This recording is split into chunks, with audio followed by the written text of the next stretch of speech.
सबसे पहले ऐड करेंगे chilli flakes 1 teaspoon, half teaspoon हल्दी powder, garam masala 1 table spoon, धनिया कुटा हुआ 1 टीस्पून, साल्ट 1 टीस्पून, सब्ज मिर्च कुटी हुई 1 टीस्पून, लहसुन अदरक का पेस्ट 1 टीस्पून,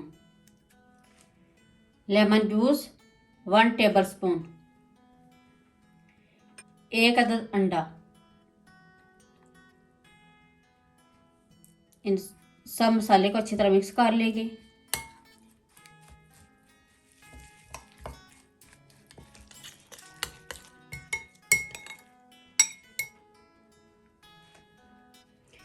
फिश 750 ग्राम, इसमें ये सारा मसाला ऐड कर देंगे और अच्छी तरह मिक्स कर लेंगे।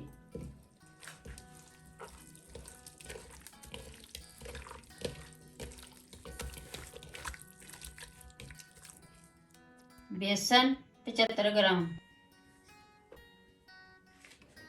इसको भी अच्छी तरह मिक्स कर लेंगे।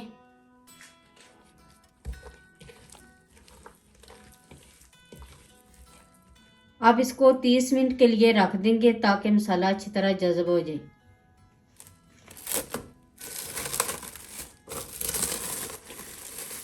तीस मिनट हो गए फिश को रखे हुए। अब इसको फ्राई करते हैं।